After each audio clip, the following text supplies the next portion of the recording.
Welcome back, everybody, to Rimworld, and to a whole new thing that I've been wanting to plan out and try for a very, very long time. So this is going to be a very stark contrast to last series and some of the other series we've done as well. This one is going to be a very difficult mod pack, but with some kind of self-enforced rules to give us something that we've never really tried before. So I'm going to summarize what I've written up on the Steam Workshop collection. I'll talk more about that before. Actually, before I get into it then, I will say that at the end of the episode, for those of you who want to play along, for those of you who want to install the mod pack and actually play it for yourself, I'll do a full install guide. There is a Steam Workshop collection of all 161 mods. There will also be a load order file that matches mine. Now, I should point out again, I haven't optimized this. There are mods that could definitely be put in a much better order.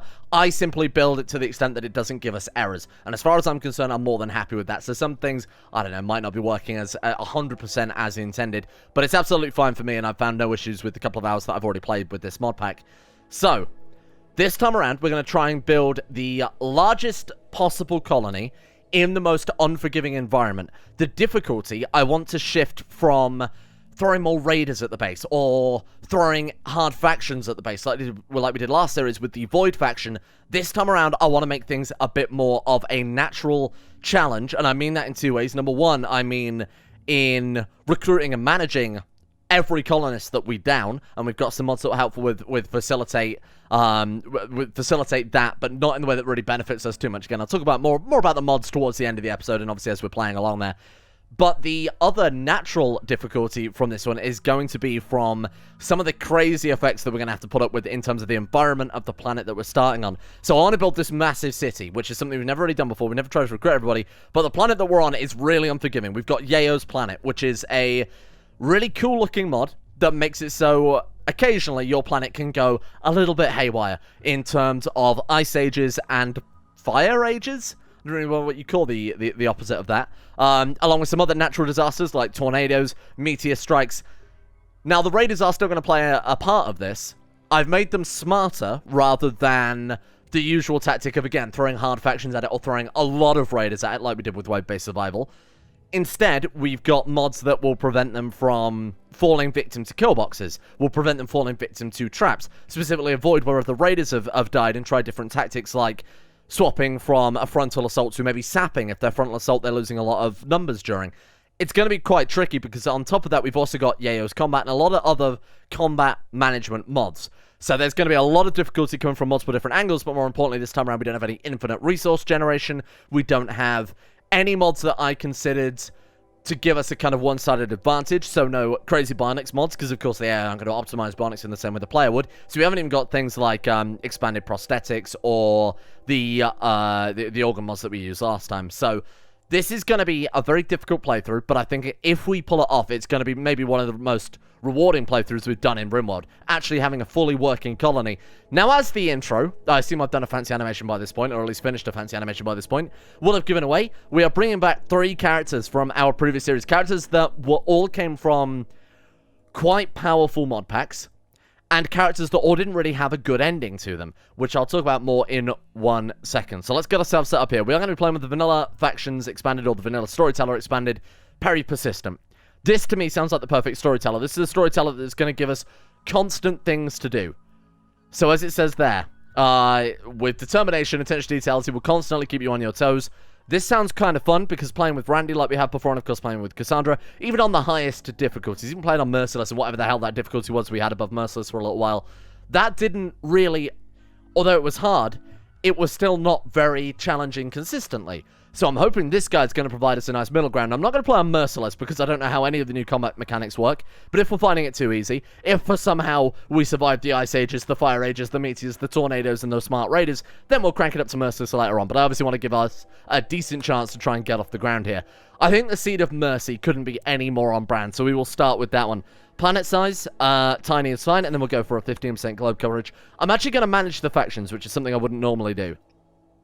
So what I've done here is I've dropped the I've completely taken away the tribes, because I don't believe tribes, even at their smartest, will really affect a spacer tech level base with turrets and technologies at their disposal, power armors, cataphract armors, particularly when Yayo's combat makes massive changes to cataphract armor to prevent arrows damaging it, as it should be, as we've had a problem with the previous series, obviously. So I've taken away the tribes this time around, and I've left on things like the pirate bands, the empires, we've got one civil settler, so people we could potentially form an alliance with. We've got savage settlers, we've got insects from the brand new Insectoid faction added by Vanilla Expanded, which of course everyone and their mother is playing right now, so they're going to be part of it, but not the main focus. We've apparently also got MO_Abomination faction, which I had no idea that was going to be a thing, and that fills me with absolutely no confidence whatsoever. And then we'll have a total of, say, 8 factions on the planet, obviously not including ours. Might have to make the planet slightly bigger now, actually. Let's see what we've got then. I'm not really sure. Okay, interesting. I'm not really sure where we want to set up. Would a mountain base be better, given that the AI are going to avoid kill boxes? Maybe we want an open plain to be able to fight them on. Go ahead and take a look around at what we've got. Obviously, growing zones are going to be a big factor of what ties into that. I quite like the look of this big open plains. Maybe we should go on a road as well. So, as for the end game goal, I haven't got anything in mind. There's some of the end game goals that we've not really done much of in the past. Obviously, we've only done the siding with the Empire once. So that might be something cool to check out, especially all the new royalty changes that have been added since we first did that. One of the ones that we've also only ever done once, and that was about 2 years ago, it was one of the first series we ever did on the channel, was when we escaped from the planet using the AI spaceship. You know, when the AI contacts you, Charlton Whiteston, I think he's called, basically offers you a lift off the planet. We could do that one again, bear in mind we've only ever done that once. That would be kind of fun, because it would also force a nomadic playstyle whilst also trying to survive on a really inhospitable planet. That could be quite cool, but we'll obviously decide that as we go. But it's more about the journey than the actual end game goal. Maybe just get the 3, maybe build... Oh, this is a cool idea that I've just come up with. Like, right off the top of my head, completely unplanned. How about this for an idea where we build the best and most successful colony possible, and then we try and get the 3 original characters off of the planet? That would be quite fun. So they've left behind this legacy, but they themselves are free to live their lives. Now, for those of you who maybe aren't familiar with them or need a bit of a refresher here, these are 3 characters that have come from the previous series, and I'll go through them one at a time and reintroduce them for those of you who perhaps missed the series or again have forgotten about them. At the top of the list from our second ever royalty series is Sharamus, the bionic monstrosity. Over the years, though, we'll say, I don't know, 10 years. I'm planning this out. We'll say for 10 years, he has been living in the wilderness following his faction's Pyrrhic victory against the Empire. The final episode of the series he was in, we sent him along with all of his friends in armor, weapons to fight a fully upgraded Empire base. They all got wiped out, the Empire and Sharamus' faction, besides Sharamus himself, and he was left, kind of like the Doom guy on the front of the Doom cover, atop a mountain of corpses, and covered in tears and blood, I assume. Unfortunately, the years in the wilderness, where he's been fist-fighting grizzly bears and things to try and survive, haven't really served him well. He's still got his stone skin gland, but unfortunately all of his other bionics, his leg and arm bionics and eye bionics, have all fallen off. He is just more or less regular old Sharamus now. He's had to replace one of his legs, which got ripped off in, I'm sure, a vicious bear attack or 5. He has replaced that with a peg leg. He's got a prosthetic arm. He, however, like our other characters, are going to be, our first 3 stunt characters are going to be immortals, which is a side effect of this crazy planet they're living on. It just makes some people immortal, and it just so happens that our 3 main characters all happen to be immortal. The reason for that is, of course, that I don't know how the combat effects work, and it would be a real shame for the first raid to kill us dead and be forced to start again. So our first character is going to start off as lesser immortals. Bearing in mind, being immortal is very much not being invulnerable. They are not, ironically enough, immune to death. If they get shot in the head, if their brain is destroyed, if they're crushed by rocks, they will die instantly still. This will basically save them from things like bleeding out, for example, if we manage to actually get their bodies out of there and things like that on time. But bear in mind, mortality can also affect our enemies too, so it's very much going to affect us as much as, or them more than it affects us, I should say. Sharamus is our warrior. He's got 15 shooting, 13 melee, a double passion in both, and because he is so well trained fighting grizzly bears, that is, he has also gained a lot of muscle, so he's pretty good at mining as well. But unfortunately, that is more or less it. He is an Iron Man, gained a lot of conviction out there in the wilderness, and he's also got a strong constitution from fist fighting grizzly bears, if I hadn't already mentioned that point. Next up, coming from previous series, we have Robo Daddy himself, a man whose series ended with him being nuked and then flying through space. Now, Robo Daddy, when he was nuked, became immortal. Much like the Hulk. I'm pretty sure that's what happened to the Hulk, right? He was nuked or something like that. Robo Daddy is chronologically 500 years old, trapped in the body of a 21-year-old man. Oh no. His time in space has changed him. He spent 500 years floating through, 522 years floating through space. He is a nyctophile. He's not afraid of the darkened soul, which is obviously a side effect of spending 500 years in the darkness. Unfortunately, it's broken his mind a little bit. He's a psychopath, which he was anyway, but now he's very neurotic as well. Much higher mental break threshold, but very fast at doing things, because you probably get pretty bored in space. You'd probably be into doing everything the second you actually land, huh? His skills, though, have taken a bit of a hit. He's got no shooting, no melee. He was incapable of violence, but he's now not so against violence, bearing in mind he's probably become desensitized with, 500 years of floating through space. His crafting, his intellectual, his medical skills have all suffered as a result, because you can't get much medical practice while you're floating through the stars. Finally, we have John Fingers himself from the very short-lived experimental anime series where we wanted to test out some fun mods. And of course, one of the gold mods that we found from that was the Highlander Immortality mod. So he is a full-blown immortal. Robo Daddy and Sharamus are lesser immortals, which means really it's not going to have any effect besides when they die. They can very slowly come back to life. Fingers is a much more of an advanced immortal. His story ended with his entire faction being burnt down. He was left for dead. His immortality stitched him back up together, and then he decided, you know what? I'm going to be a cook. And that's what he did. And I definitely didn't just turn him into a cook to fill the fact that we didn't have a cook in this colony. So he is now a professional chef. He is also psychically hypersensitive. You remember we started training him up to be a psychic, but unfortunately his time as a chef has made him forget his psychic powers. But instead he's learned an incredible recipe for lobster thermidor. So, that's our lineup. In terms of their equipment, very Spartan. We've got a weapon each. They've got 300 ammo, which isn't going to last them very long at all. Oh, I suppose it might with a hunting rifle. But they have, despite the fact they've got a gourmet character, for reasons unbeknownst to me, they're only eating pemmican. Probably because they've all just met up. Characters of circumstance all met up when Robo Daddy fell to the planet, and now they have to survive together to try and escape. And build a colony, I guess. Let's see what we can do. I'm hoping this original starting point is pretty good. Here they are. 3 best friends just trying to live their best life on this very fucking cursed planet. Now, as we play through, obviously, you'll see some of the cursed effects kicking in after we've set up a base and whatnot.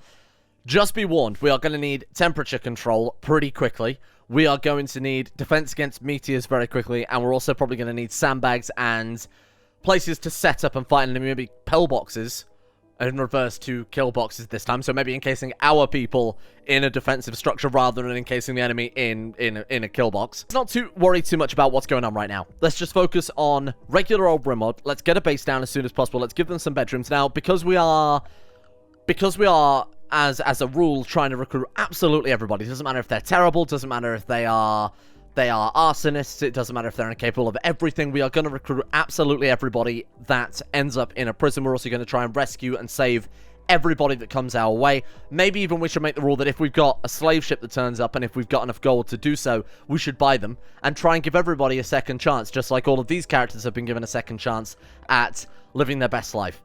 So, as a result of that, we do have one of the only mods that really gives us an advantage is realistic rooms, which makes the rooms a lot smaller. So, just for those of you who are concerned why I'm building them the tiniest little bedrooms, what do you think, like 6x6? That should do them for the time being. There we are. Even that's probably a little bit too generous here. We'll give them something very, very small. Now, we're not playing with Dub's Hygiene. It's kind of a community input on that one, really. I really like Dub's Hygiene. I thought it would be pretty good for the difficulty, but a lot of people find it a bit of a ball ache. It is a very inconvenient mod, but it's obviously inconvenient by design, you know. It's supposed to have that little extra difficulty. We're not playing with it this time around, though, especially given that we've got so much to worry about in terms of raiders and the world quite literally ending at the drop of a hat. I figured that was an acceptable thing to get rid of. Let's go ahead and get these guys equipped, then. They should grab the ammo automatically. Now, I've played this mod pack for a couple of hours, and it's actually quite challenging. You'll see soon that things will kick in down in this corner. Just keep an eye down here. Things will kick in that will offer a very, very unique challenge. Not to mention, of course, the storyteller being quite a... Oh, wow. He started with an assault rifle randomly. Holy shit. Holy fuck. What a massive bonus. That was an unexpected luck of pure RNG there. Thank you very much. So...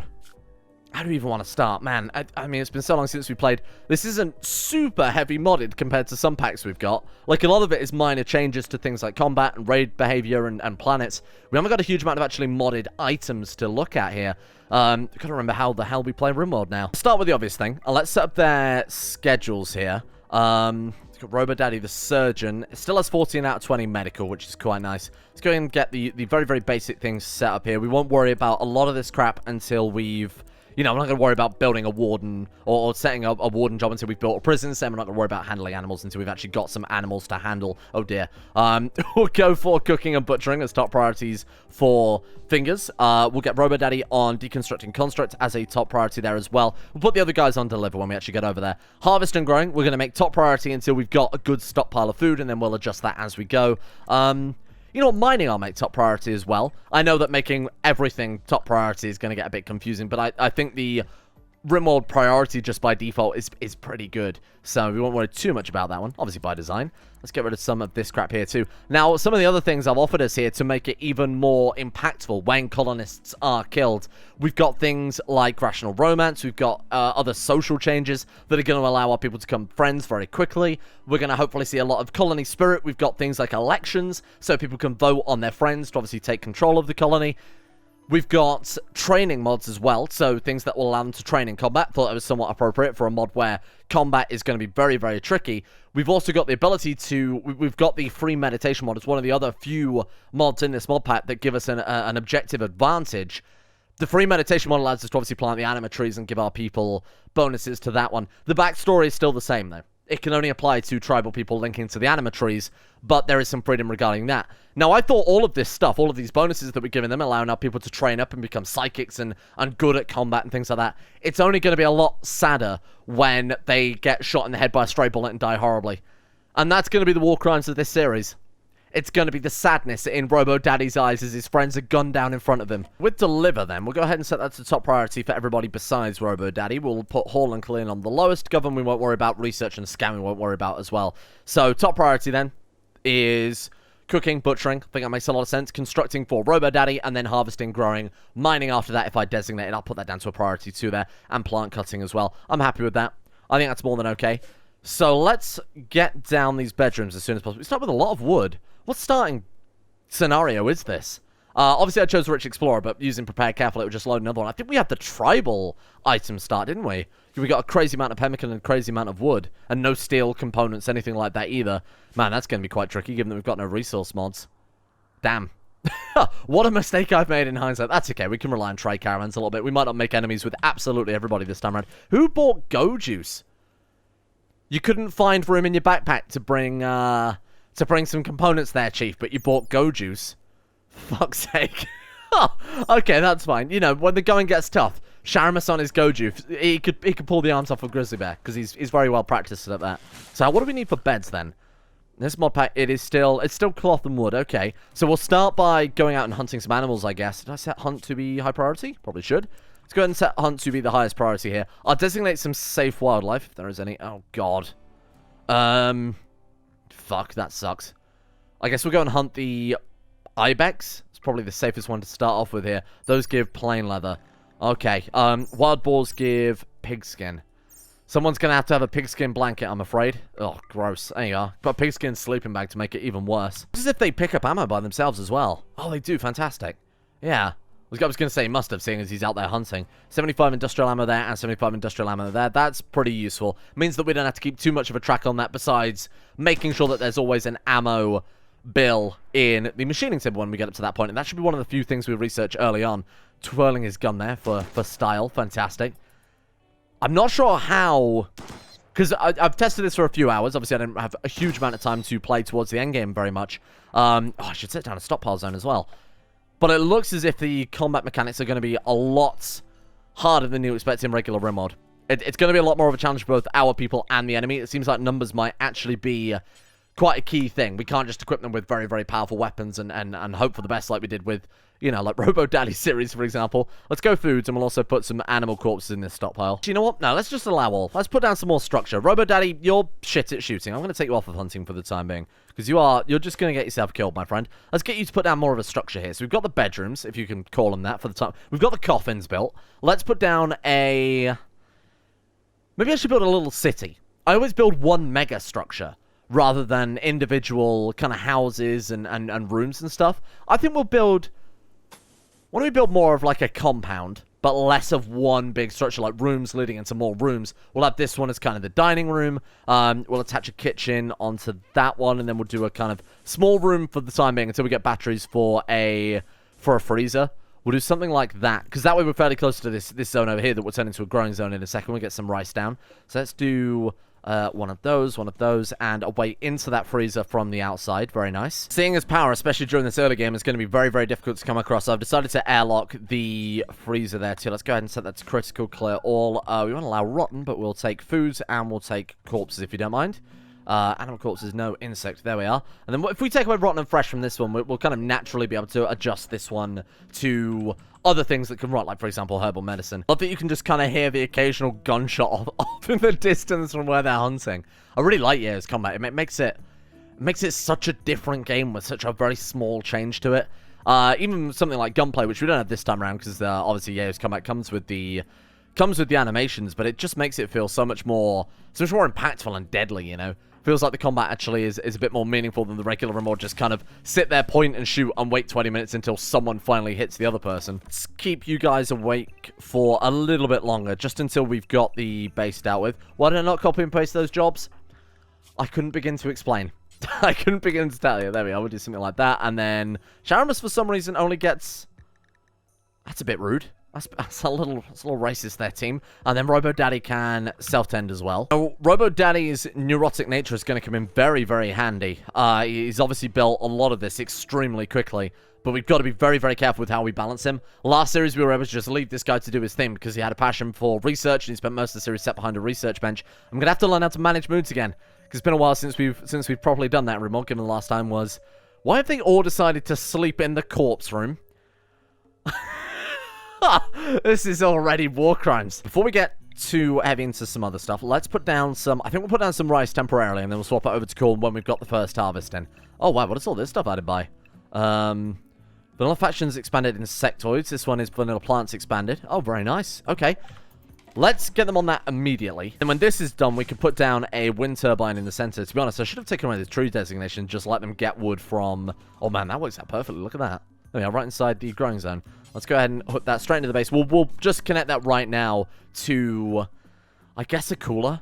Now, do we have the overworld coolers? Ah, we do. Excellent. Okay. That would have been a bit of a problem otherwise with this design, so we'll go ahead and put one of those down there. We're going to take Sharamus off of growing and instead just leave him on mining, and I'll take everyone else off of mining. That gives him a fairly important job to do while everyone else is doing things a lot more effectively. What are you doing there? Where are you getting the steel from? Oh, we did start with steel? God knows where the hell he's finding that, though. Wind turbine's already up. Oh, fantastic. Okay, so we're just waiting on the... cooler now. We need 3 components, which he's already got down. Wow, that was fast. These guys are so quick. To be fair, we are blitzing through time here. Don't let it fool you. It looks as if they're working extremely fast. Bear in mind, Robo Daddy's neurotic, but we are getting through days so fucking quickly. Wow. If we play on speed 1, it's probably a little more telling of how slow things really are. Come on, wind turbine. Kick in. There we go. So I'm going to have to start mood management soon. We're going to have to make sure we get down some beds. And that is keeping that to a nice -18. Okay, good shit. That wasn't a complete waste of time. Let's get on a butcher's table. And then we'll start trying to get some beds down before we continue on with anything else. So, what we've got here? Butcher table? Culinary. Hey, there we go.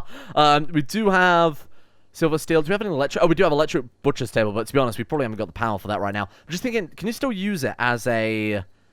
So maybe it's like some of the other powered tables where it still works. No, unfortunately not. That's a shame. Doesn't work as a butcher's table if it's not powered. Right, we'll put down a regular one for the time being. I guess we'll just upgrade it later on. I'm just going to wake Robo Daddy up and get him to work on this straight away so I can give them all beds. Keep them awake a little bit longer today so they can have beds for tomorrow. I think that's a fair compromise. Hey, get to it. Let's put a limit on that butcher creature.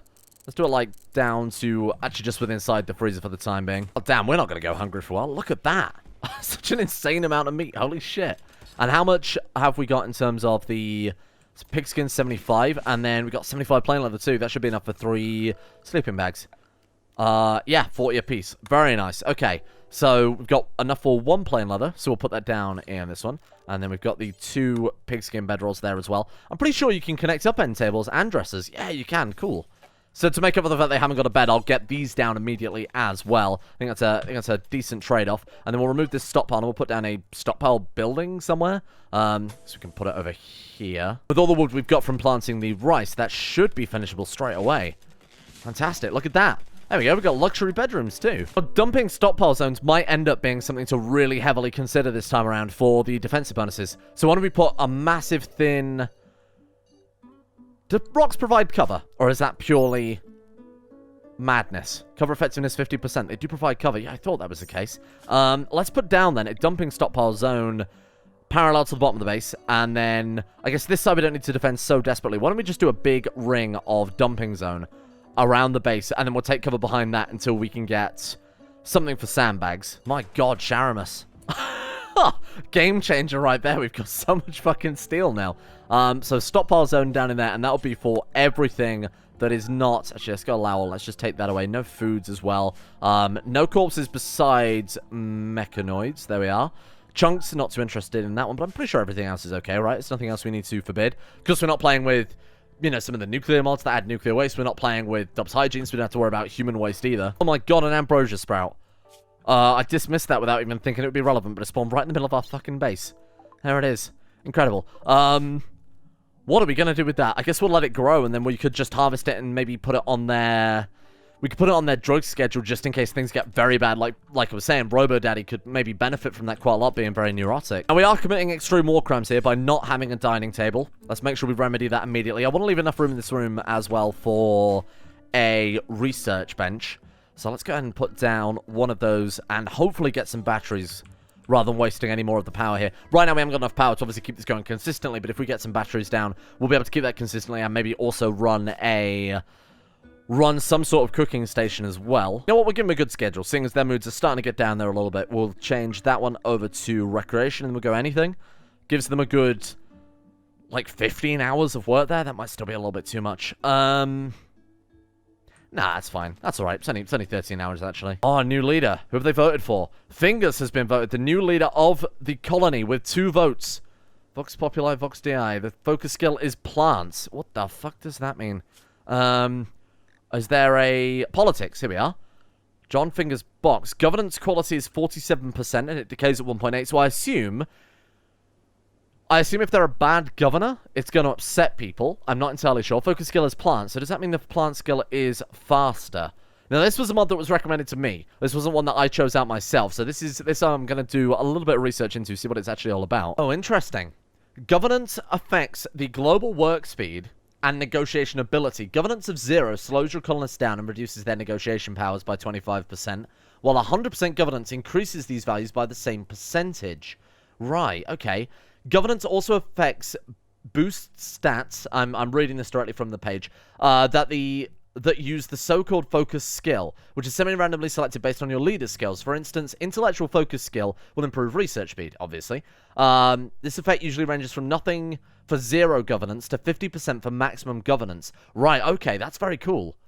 So if we have a high governance, not only does it passively affect our work speed, but the focus skill will get a much larger bonus in addition to that. Seems to be how they're phrasing it there. Okay, fair enough. So plant skill, unfortunately, isn't massively relevant early on. A research skill would have been really helpful. 15 days till the next election.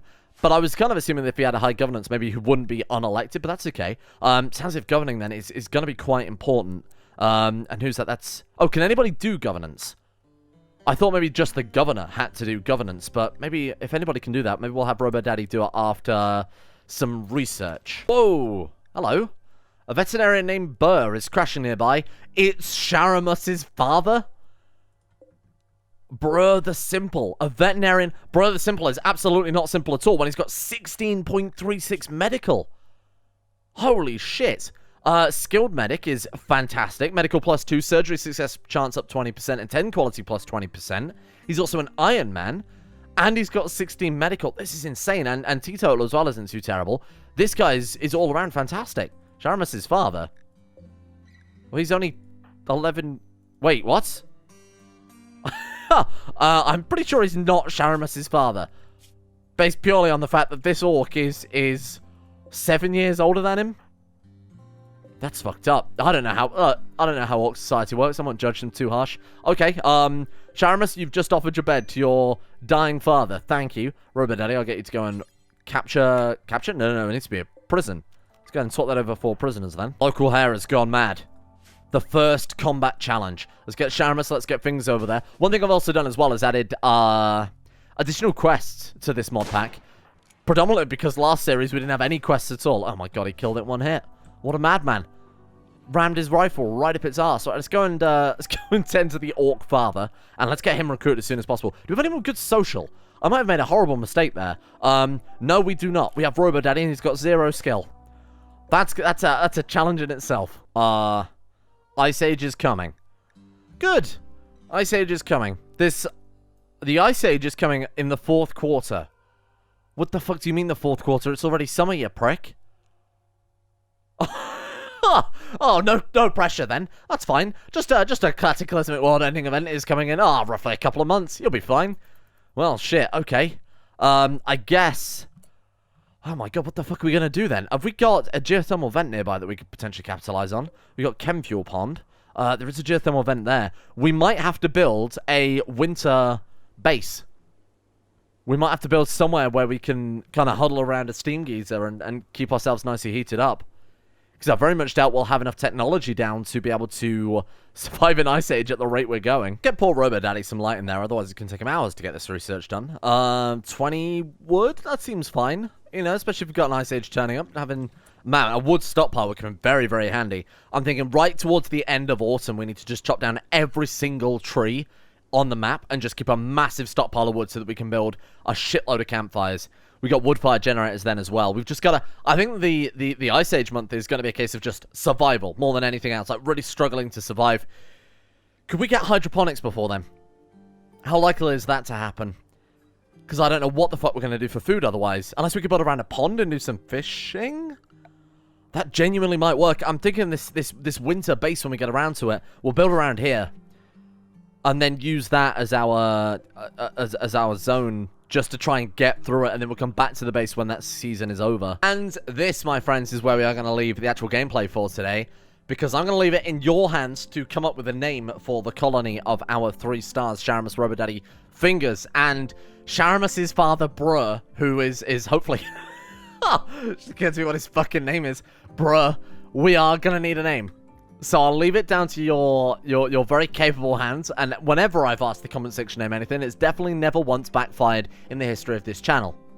Thank you. I patiently await your decisions with bated breath.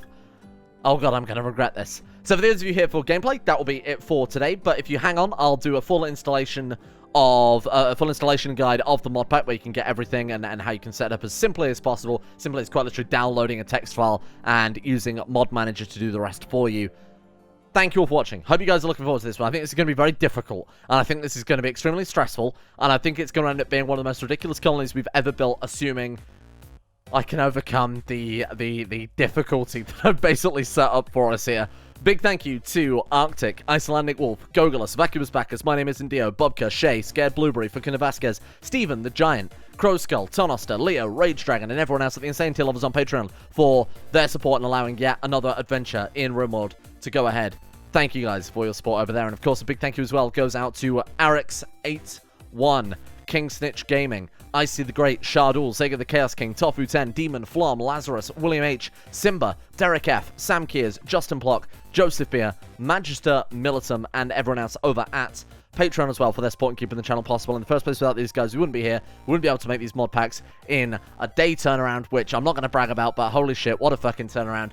And I'll see you all tomorrow for the continued adventures of, I guess, Robo Daddy and friends. But for those of you here for the installation guide, I'm going to be beginning this now. For those of you who perhaps want a written guide to follow, I'll put that in the description of this video, so you can follow along with that. It might be a little bit easier than trying to keep up with what I'm doing here, so if you're not super familiar with it, but it's a very, very straightforward thing to do.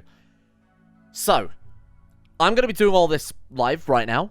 This is not pre-recorded. This is not planned. This is completely unscripted, so you guys can see exactly everything I do from start to finish. First thing I'm going to do then is head over to the Steam Workshop collection that is linked in the description and simply subscribe to all. Hit that button, let it download. You know the drill with downloading Steam mods, right? And obviously when it's downloaded, it'll say Rimworld Workshop content is finished. In my situation, it's update required, but you guys know how that works. When you finish that, go into Rimworld, and it should look a little bit something like this, with all of your mods downloaded in a purely random order. Right now, we need to enable 2 mods. We need to enable, firstly, the Harmony mods API, I guess is probably the right word for it. Go ahead and turn that one on. And then also enable mod manager, and that's what we're going to be using to reinstall absolutely all of the other mods. These are the only 2 mods that you are going to have to enable. Everything else is going to be fully automatic, so go ahead and turn those 2 on. Obviously, make sure they're in the right order. Harmony goes above core. It's a little bit confusing, but don't worry about it too much. So it goes Harmony, Core, Royalty, Mod Manager. When you've done that, hit the close button, restart the game, or let the game restart, I should say. And then when that's done, you'll know it's worked by the fact that the mod menu is the mod manager version rather than the default version of Rimworld. It'll look a little something like that with obviously the 2 different sections. Now this is what we're going to be using to fully reinstall the mod list. Where do you get the mod list from? Well, that's very straightforward as well. Over on the Steam Workshop collection, rather than my Steam library, I have put a link to a Google Drive. This is simply a text file. When you click it, it will open it in your browser, most likely. When you do click it, it'll look something like this one here. So you can see that we have... this is the file that you'll be downloading. This is all the mods in the right order. So if you're really apprehensive about downloading something, I guess you could follow this block for block. But obviously, this is a fully automated thing. So go ahead and hit the download button. And give it a second. And that will obviously download, as you can see there. Unkillables.xml. Next bit is probably the only tricky part to the entire installation, and even that is just a case of copy and pasting a file. Go ahead and open up your downloads folder. Mine is right here, and you can see there is Unkillables that we downloaded 2 seconds ago. Go ahead and copy, or I'm going to cut this one because I'm a big boy and allowed to use scissors. And then you want to head over to a folder that is somewhere near the Rimworld folder, but is not the folder we want exactly. It's very confusing, but unfortunately there is no shortcut directly to the folder that we want, but this is fairly close. Type in %appdata%. So that is %appdata%, all one word, all no spaces. Again, fully written description is down below if you want to copy that rather than rely on your own typing ability here. What you want to do then is go back a folder from here. So we are currently in the appdata roaming folder. We want to be in the appdata local low folder. So go back from there into appdata, then go into local low, Ludion Studios, and Rimworld by Ludion Studios. In there, now that you've enabled Mod Manager, will be a folder called Mod Lists. Open this one up, and this for you will be empty, like it quite clearly is for me as well. And go ahead and paste in your unkillables.xml file. Then you want to go ahead and reboot Rimworld, because unfortunately Mod Manager doesn't dynamically pick up that file as in the folder. So go ahead and close Rimworld and obviously reopen that one quickly. When you've done that, Mod Manager will... Oh, and of course Steam's downloading that, you piece of shit. I'm in the middle of an install guide, Gabe Newell, if that is your real name. Give it a second. But yeah, when you've done that, your Mod Manager will detect that mod list is now available for it to use. And it's very, very simple to then go ahead and enable that. Just go Mods, click on this icon here, which looks like the new icon. It's a page icon. Go ahead and hit import. Nope, don't do that. Hit the Unkillables. Turns out it's right there. I thought it was under another submenu, but no, it is that one right there. Go ahead and click that, and then hit load mod list. That will then automatically take all of those mods that are available and put them in active in the same order as what I've got them. Now again, to reiterate before people say it, because everybody says this on every fucking series, no, it is not the most optimal load order for mods. I did it to the extent that it did not show any error messages, and as far as I'm concerned, that's good enough for me. Because unfortunately, I've had to obviously throw this mod pack together and do an animation and record the video in the course of a day. So I haven't had a huge amount of time to optimize things. If you want to optimize ahead, go ahead. If you want to offer the community a new load order when you've optimized it, feel free. That shouldn't, in theory, also break saves. And once you've done that and got all of those active, you just reboot your game. And then you'll know that that's worked because you will get the nice Rim themes loading bar, a little bit something like that. And that's everything. You've done it. You have perfectly matched the series. And hopefully that's not too complex. Now, again, if you have any issues, Discord link is in the description. We have a dedicated Rimworld modding channel where we'll help you with any Rimworld, or to the best of our ability, help you with any Rimworld modding help that you may need. Now, if you'll excuse me, I'm going to leave that one here for today, and hopefully trust that you guys can get that going by yourself, because it's currently 7:30 PM, and I've got 30 minutes to edit this video, upload this video, and publish this video. Goodbye.